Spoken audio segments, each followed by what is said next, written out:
उत्तराखंड में भारतीय जनता पार्टी ने दो ऐसे नेताओं पर दांव लगाया है जो 2022 का विधानसभा चुनाव अपने अपने क्षेत्रों में हार गए। भारतीय जनता पार्टी प्रचंड बहुमत से चुनाव जीत गई, सरकार बनाने में वो कामयाब रही। लेकिन बीजेपी के शीर्ष नेतृत्व ने पहले तो पुष्कर सिंह धामी पर भरोसा किया जो खटीमा विधानसभा सीट हार गए थे।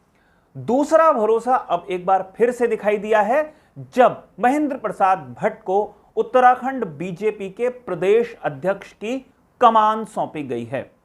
वैसे बीजेपी एक ऐसी पार्टी है जो किसी भी वरिष्ठ नेता को पैदल कर सकती है और एक ऐसे नौजवान को बड़ी जिम्मेदारी दे सकती है जो अपने राजनीतिक भविष्य को लेकर आशंकित हो।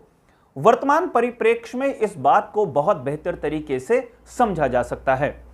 बीजेपी के कई वरिष्ठ नेता बिल्कुल हाशिए पर लगाए हुए हैं और दो ऐसे युवाओं को बीजेपी ने प्रदेश की कमान सौंपी जो अपने अपने क्षेत्रों में विधानसभा चुनाव हार गए। अपने आज के इस प्रकरण पर हम महेंद्र प्रसाद भट्ट की ताजपोशी पर चर्चा करेंगे कि आखिर बीजेपी को अचानक क्यों प्रदेश अध्यक्ष बदलना पड़ा। बीजेपी ने मदन कौशिक को हाशिए पर क्यों लगाया, मदन कौशिक का भविष्य में क्या होगा, क्या मदन कौशिक बीजेपी के वरिष्ठ नेताओं के क्लब में शामिल हो गए हैं, उन वरिष्ठ नेताओं के क्लब में जिन्हें हाशिए पर रखा जा चुका है, या मदन कौशिक अभी कुछ और बड़ी जिम्मेदारी लेने के लिए तैयार बैठे हैं और उन्हें आलाकमान कोई मजबूत जिम्मेदारी दे सकता है। पूरा प्रकरण मैं विस्तार से बताने की कोशिश करूंगा, लेकिन अपने इस प्रकरण पर मैं आगे बढ़ूं उससे पहले आप तमाम सम्मानित दर्शकों से मेरा अनुरोध, अगर आपने अभी तक हमारे इस चैनल को सब्सक्राइब नहीं किया है तो इस चैनल को सब्सक्राइब आप जरूर कर लीजिए।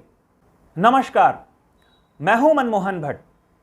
उत्तराखंड में जब बहुत ज्यादा गर्मी होने लगी तो तमाम लोग बरसात का इंतजार कर रहे थे। बरसात आई, मौसम में थोड़ा सा गिरावट आई तापमान में, लेकिन तापमान गिरने के साथ साथ उमस भरी गर्मी से लोगों को राहत नहीं मिली। बरसात के बाद मौसम थोड़ा ठंडा हो जाता है और तमाम लोग उस खुशनुमा मौसम का इंतजार करने लगे कि बरसात के बाद का गुलाबी मौसम, गुलाबी ठंड का मौसम आने वाला है। लेकिन राजनीतिक गहमा गहमी, राजनीतिक गर्मा गर्मी अचानक से बहुत तेज होने लगी थी पिछले 48 घंटे में। हमने भी अपनी एक रिपोर्ट प्रस्तुत करने की कोशिश की थी जिसमें हमने बताने की कोशिश की थी कि उत्तराखंड बीजेपी में बड़ा बदलाव होने जा रहा है। वो बदलाव हो गया। महेंद्र प्रसाद भट्ट को बीजेपी ने उत्तराखंड प्रदेश की कमान सौंप दी है। अभी तक मदन कौशिक जो उत्तराखंड बीजेपी के वरिष्ठ नेता हैं, उनको बीजेपी प्रदेश अध्यक्ष की जिम्मेदारी मिली हुई थी। मदन कौशिक पहले तमाम मुख्यमंत्रियों के साथ काम कर चुके हैं, बड़े ओहदे पर हमेशा रहते हैं जब जब बीजेपी की सरकार आती है। लेकिन 2021 में जब बदलाव का दौर उत्तराखंड में चल रहा था तब मदन कौशिक को प्रदेश अध्यक्ष की बड़ी जिम्मेदारी दी गई थी। मदन कौशिक इस जिम्मेदारी को बखूबी निभा भी रहे थे, लेकिन अचानक से जिस दिन मतदान हुआ उस दिन मदन कौशिक घिरने लगे अपनी ही पार्टी के प्रत्याशियों से। संजय गुप्ता बीजेपी के अधिकृत प्रत्याशी थे। उन्होंने आरोप लगाया कि उनके क्षेत्र में मदन कौशिक ने उन्हें हराने का काम किया। यहीं से एक समीकरण स्पष्ट होने लगा था कि बीजेपी के भीतर एक खिचड़ी पक रही है। लेकिन उत्तराखंड बीजेपी में कोई बदलाव होता उससे पहले सरकार किसकी बनेगी इसका सब लोग इंतजार कर रहे थे। पुष्कर सिंह धामी उस समय उत्तराखंड के कार्यवाहक मुख्यमंत्री हुआ करते थे, एक्टिंग चीफ मिनिस्टर जिन्हें कहा जाता है। जब नतीजे आए तो पुष्कर सिंह धामी खुद चुनाव हार गए और उसके बाद का जो कयास है वो इस बात पर लगने लगा कि आखिर उत्तराखंड में मुख्यमंत्री किसे बनाया जाएगा। लेकिन पुष्कर सिंह धामी अपनी मजबूत पैरवी कराने में कामयाब रहे, या इसे ऐसा भी कह सकते हैं कि आला कमान ने पुष्कर सिंह धामी के कंधों पर मजबूत जिम्मेदारी एक बार फिर से डाली, उन पर भरोसा किया। भले ही पुष्कर सिंह धामी चुनाव हार गए थे, लेकिन उनके नेतृत्व पर बीजेपी के शीर्ष नेतृत्व ने भरोसा जताया। इसके बाद की कहानी सबसे ज्यादा रोचक है। पुष्कर सिंह धामी अपने हिसाब से गोटियों को सेट करने में लग गए। पुष्कर सिंह धामी अपने हिसाब से ही सरकार भी चलाना चाहते थे और संगठन भी चलाना चाहते थे, यह बात सबको मालूम है। और आमतौर पर यह देखा भी जाता है कि मुख्यमंत्री के ही इर्द गिर्द संगठन भी घूमता रहता है। लेकिन मदन कौशिक एक्सपीरियंस में पुष्कर सिंह धामी से वरिष्ठ हैं। पुष्कर सिंह धामी अपने मन का संगठन के भीतर नहीं कर पा रहे थे, और ऐसे में कहीं ना कहीं इस बदलाव की सुगबुगाहट लंबे समय से हो रही थी। मदन कौशिक हरिद्वार के एक मजबूत नेता माने जाते हैं। ना सिर्फ हरिद्वार विधानसभा के, बल्कि पूरे हरिद्वार जनपद में मदन कौशिक का अच्छा होल्ड है, इस तरीके की बातें आती हैं। भारतीय जनता पार्टी के एक और वरिष्ठ नेता हैं स्वामी यतीश्वरानंद। पुष्कर सिंह धामी के काफी करीबी नेताओं में यह स्वामी यतीश्वरानंद का नाम गिना जाता है। हरिद्वार ग्रामीण से यतीश्वरानंद तब चर्चा में आए थे जब 2017 में उन्होंने तत्कालीन मुख्यमंत्री हरीश रावत को पटखनी दे दी थी, बड़े अंतर से। लेकिन स्वामी यतीश्वरानंद कैबिनेट में शामिल नहीं किए गए थे त्रिवेंद्र सिंह रावत की। लेकिन जब पुष्कर सिंह धामी को मुख्यमंत्री बनने का मौका मिला तो हरिद्वार से मदन कौशिक की छुट्टी हो गई और स्वामी यतीश्वरानंद को कैबिनेट में शामिल कर लिया गया।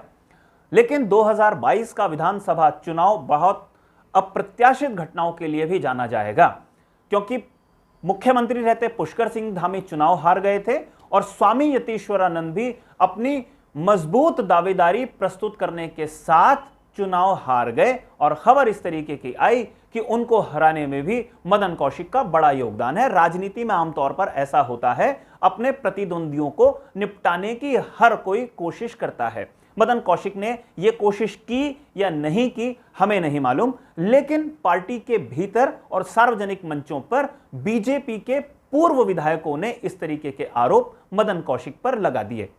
यह बात हो गई पुरानी। अब नई कहानी और नया समीकरण कुछ दूसरा है। स्वामी यतीश्वरानंद चुनाव हार गए, इसलिए अब वो मंत्रिमंडल में शामिल हो नहीं सकते थे। हालांकि मुख्यमंत्री किसी भी बड़े ओहदे पर स्वामी यतीश्वरानंद को राज्य मंत्री या कैबिनेट मंत्री स्तर का दर्जा दे सकते थे। लेकिन यह कोई ऐलान होता उससे पहले ही स्वामी यतीश्वरानंद ने ऐलान कर दिया कि वो जिला पंचायत का चुनाव लड़ेंगे। हरिद्वार में अगले कुछ महीने में जिला पंचायत के चुनाव होने हैं। आमतौर पर हरिद्वार जनपद में जिला पंचायत के चुनाव पूरे प्रदेश भर से अलग ही होता है, कुछ शेड्यूल गड़बड़ाया हुआ है। अब एक पूर्व कैबिनेट मंत्री, पूर्व विधायक जिला पंचायत के चुनाव में उतरने की कोशिश में लगा हुआ है। पुष्कर सिंह धामी से उनकी नजदीकी है और पुष्कर सिंह धामी से कुछ रूठे रूठे से मदन कौशिक रहते हैं, इसलिए इस समीकरण में बहुत सी जान दिखाई दी। सब लोगों को यह लगने लगा कि अगर मदन कौशिक प्रदेश अध्यक्ष की कुर्सी पर रहेंगे तो हो सकता है कि जिला पंचायत के चुनाव में वो अपना दमखम दिखाएं, अपने पसंद के व्यक्तियों को जिताएं और अपने ही पसंद का वो जिला पंचायत का अध्यक्ष बना सकते हैं। इसलिए इस बात को लेकर गंभीरता के साथ मंथन होने लगा कि अब प्रदेश अध्यक्ष की कुर्सी में बदलाव किया जाना चाहिए, इस गद्दी पर किसी युवा को बैठाया जाना चाहिए। प्रदेश अध्यक्ष की तलाश शुरू हुई। कई नामों पर विचार किया गया। उत्तराखंड में क्षेत्रीय और जातिगत समीकरणों के आधार पर बहुत सारे फैसले होते हैं। पुष्कर सिंह धामी मुख्यमंत्री बने, अगर उनके क्षेत्र के हिसाब से देखें तो वो कुमाऊं से आते हैं, अगर जाति के हिसाब से देखें तो वो राजपूत समुदाय से आते हैं। गढ़वाल के लोगों का एक मानना था कि उनकी उपेक्षा हो रही है, इसलिए प्रदेश अध्यक्ष गढ़वाल का मिलना चाहिए, क्योंकि मदन कौशिक गढ़वाल का प्रतिनिधित्व नहीं करते, वो मैदानी क्षेत्रों का प्रतिनिधित्व किया करते हैं। ऐसे में तलाश शुरू हुई गढ़वाल क्षेत्र से नए प्रदेश अध्यक्ष को बनाने की। इस पर यह सोचना बीजेपी की मजबूरी बन गया कि अब की बार ब्राह्मण समुदाय के व्यक्ति को प्रदेश अध्यक्ष की जिम्मेदारी दी जानी चाहिए। वैसे महेंद्र प्रसाद भट्ट से पहले मदन कौशिक भी ब्राह्मण समुदाय से आते हैं। बंशीधर भगत जो इनसे पहले प्रदेश अध्यक्ष थे वो भी ब्राह्मण समुदाय से आते थे, और अजय भट्ट उनसे पहले जो प्रदेश अध्यक्ष थे वो भी ब्राह्मण वर्ग से ही आते हैं। इस बार किसका नाम होगा? महेंद्र प्रसाद भट्ट का नाम सामने आ चुका है, लेकिन इसकी जब तलाश हो रही थी तो उसमें एक नाम सामने आया था, विनोद चमोली का। खबर इस तरीके की थी कि विनोद चमोली की दिल्ली में तमाम बड़े पदाधिकारियों से बातचीत हो गई थी, 2021 की यह बात है, लेकिन उस समय उनके नाम पर अंतिम सहमति या अंतिम मोहर नहीं लगी। महेंद्र प्रसाद भट्ट का नाम उस समय भी चल रहा था, और चुनाव हारने के बाद, या कहें कि बीजेपी की सत्ता में दोबारा से लौटने के बाद, पुष्कर सिंह धामी की ताजपोशी के बाद एक बार फिर से महेंद्र प्रसाद भट्ट का नाम चर्चाओं में चलने लगा। महेंद्र प्रसाद भट्ट और पुष्कर सिंह धामी की पुरानी मित्रता भी है। संगठन में दोनों लोगों ने एक साथ पहले भी काम किया है। पुष्कर सिंह धामी भी कभी ऐसा नहीं चाहते कि कोई मजबूत प्रदेश अध्यक्ष बने। अगर कोई मजबूत नेता प्रदेश अध्यक्ष बनता तो वो कहीं ना कहीं सरकार के कई कामों में अड़ंगा अड़ा सकता था, या कहें कि अगर सरकार कोई बात कहती संगठन को करने के लिए, या मुख्यमंत्री कोई बात कहते, तो हो सकता है उसमें कोई पेच अड़ सकता था। इसलिए अपने हिसाब से ही मुख्यमंत्री किसी को प्रदेश अध्यक्ष बनाए रखना चाहते थे। मदन कौशिक की छुट्टी होनी तय थी, इसलिए नए प्रदेश अध्यक्ष के लिए महेंद्र प्रसाद भट्ट का नाम फाइनल कर लिया गया। अब समीकरण यह है कि हरिद्वार में जिला पंचायत के जो चुनाव होंगे उसमें मदन कौशिक का रोल हो सकता है बहुत सीमित हो, और पूरी की पूरी कमान मुख्यमंत्री पुष्कर सिंह धामी अपने हाथों में ले लें। स्वामी यतीश्वरानंद ऐलान कर चुके हैं, अब आरक्षण का एक परिपाटी होती है कि जो जिला पंचायत का चुनाव होगा उसमें आरक्षण तय किया जाएगा, और जब जिला पंचायत के सदस्यों का चुनाव हो जाएगा उसके बाद जिला पंचायत के अध्यक्ष का चुनाव तमाम जीते हुए सदस्य करते हैं। अगर सरकार चाहे तो उनकी पसंद का ही व्यक्ति चुनाव जीते, सरकार चाहे तो जिला पंचायत अध्यक्ष भी उन्हीं की पसंद का हो। आमतौर पर उत्तराखंड में यह परिपाटी हमने पहले भी देखी है, और भविष्य में अगर इस परिपाटी को देखा जाए तो कोई बहुत ज्यादा आश्चर्य नहीं होगा। खैर, यह बात थी हरिद्वार के संदर्भ की। अब एक बात यहां पर रह जाती है कि मदन कौशिक का अब क्या होगा। बहुत सारे लोगों का यह कयास है कि मदन कौशिक को सरकार में शामिल कर लिया जाएगा, यानी कि मंत्रिमंडल का विस्तार होगा और उसमें मदन कौशिक को शामिल कर लिया जाएगा। यह सिर्फ एक कयास है। इस तरीके की चर्चा इसलिए हो रही है क्योंकि मदन कौशिक को प्रदेश अध्यक्ष के पद से हटा दिया गया है। अगर पुराने दिग्गजों की बात करें और पुराने प्रदेश अध्यक्षों की बात करें तो वो भी अभी हाशिए पर हैं, स्पष्ट रूप से दिखाई देता है। काला ढूंगी के बहुत पुराने विधायक हैं बंशीधर भगत, कुछ समय पहले तक प्रदेश अध्यक्ष थे, उसके बाद कैबिनेट मंत्री थे, अभी हाशिए पर हैं, ना प्रदेश अध्यक्ष हैं और ना ही मंत्रिमंडल में शामिल हैं, सिंपल एक विधायक हैं। बिशन सिंह चुफाल जो पहले प्रदेश अध्यक्ष भी रह चुके हैं और कैबिनेट मंत्री भी रह चुके हैं, वो भी हाशिए पर हैं। या इनको ऐसा भी कह सकते हैं कि शीर्ष नेतृत्व ने बुजुर्ग नेताओं को या वरिष्ठ नेताओं को पैदल किया हुआ है, और अब उस क्लब में मदन कौशिक की भी एंट्री हो गई है। कुछ लोग ये बात भी कहते हैं। हालांकि एक बड़ा समीकरण बनाने की कोशिश ये भी की जाती है कि मदन कौशिक अब लोकसभा चुनाव की राजनीति करेंगे, यानी कि जो 2024 में लोकसभा का चुनाव होगा उसमें वो हरिद्वार से टिकट मांगेंगे। उनको केंद्र क्या हरी झंडी देगा चुनाव लड़ने की, इस पर सब लोगों की बात हो रही है। हालांकि कुछ लोग ये भी कहते हैं कि मदन कौशिक को केंद्र में अभी एडजस्ट किया जाना है, यानी कि केंद्र में जो संगठन है वहां पर एडजस्ट किया जा सकता है। लेकिन एक बड़ा जो विश्लेषण है वो ये बताता है कि मदन कौशिक राज्य की राजनीति से बाहर अब केंद्र की राजनीति की तरफ देखेंगे, और हरिद्वार में जो उनका जनाधार है, हरिद्वार पूरे जनपद में जो उनकी पकड़ है, उसका दावा करते हुए वो 2024 का लोकसभा चुनाव लड़ने की तैयारी कर रहे हैं। उन्हीं के संदर्भ में उनकी केंद्र के नेताओं से भी लगातार बातचीत हो रही है। इस तरीके का दावा भी लगातार किया जा रहा है।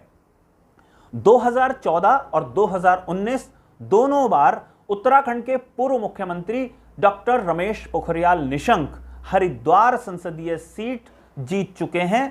केंद्र में उनको बड़ी जिम्मेदारी शिक्षा मंत्री की भी मिली थी और निशंक ने ही नई शिक्षा नीति को लागू किया है। ये निशंक के समर्थक लोग लगातार बताते हैं और ऐसे में निशंक की कुर्सी को कोई खतरा नहीं है, इस तरीके का भी दावा किया जाता है। ऐसा बताया जाता है कि निशंक साहब के जेपी नड्डा साहब के साथ भी बहुत करीबी रिश्ते हैं और स्वामी रामदेव का आशीर्वाद भी निशंक साहब के साथ है और स्वामी रामदेव और मदन कौशिक के बीच में वो केमिस्ट्री नहीं है जो निशंक और रामदेव के बीच में है। लेकिन क्या ये सारे समीकरण अगले लोकसभा चुनाव के दौरान सीट डिसाइड करने के लिए महत्वपूर्ण होंगे? इस पर अभी कुछ नहीं कहा जा सकता। तो दो बातें यहां पर स्पष्ट हैं कि नया प्रदेश अध्यक्ष महेंद्र प्रसाद भट्ट को बनाया गया है। उन्हीं महेंद्र प्रसाद भट्ट को बनाया है जो 2022 विधानसभा का चुनाव बद्रीनाथ विधानसभा सीट से हारे हैं। 2022 का विधानसभा चुनाव पुष्कर सिंह धामी भी हारे हैं खटीमा विधानसभा से और इन दोनों ही युवा नेताओं को जिम्मेदारी बड़ी दी है केंद्रीय नेतृत्व ने और जितने वरिष्ठ नेता हैं भारतीय जनता पार्टी में उत्तराखंड में उन्हें हाशिए पर या उन्हें किनारे रखा गया है। अब देखना यह होगा कि मदन कौशिक को भारतीय जनता पार्टी कहां एडजस्ट करती है, एडजस्ट करती भी है या नहीं करती, या हो सकता है कि मदन कौशिक को भी पुराने प्रदेश अध्यक्षों की ही तरह हाशिए पर धकेल दिया जाए और इस पूरे खेल में सरकार की कहीं सीधी भूमिका में भी हो तो आश्चर्य नहीं करना चाहिए। राजनीति में ऐसा बहुत सामान्य रूप से होता ही है। साथियों, हमारी आज की इस रिपोर्ट में फिलहाल इतना ही। अगली रिपोर्ट में आपसे एक बार फिर मुलाकात होगी, लेकिन जाने से पहले दो विशेष आग्रह आपसे हमेशा की तरह। यह रिपोर्ट अगर आपको पसंद आई हो तो इसे लाइक जरूर कीजिएगा, इसे शेयर करके अपने मित्रों तक जरूर पहुंचाइएगा और अपनी प्रतिक्रिया भी जरूर देने की कोशिश कीजिएगा। और दूसरी बात, अगर आपने अभी तक हमारे इस चैनल को सब्सक्राइब नहीं किया है तो इस चैनल को भी आप सब्सक्राइब जरूर कर लीजिए। अगली रिपोर्ट में आपसे एक बार फिर मुलाकात होगी, तब तक के लिए मेरे को इजाजत दीजिए। नमस्कार।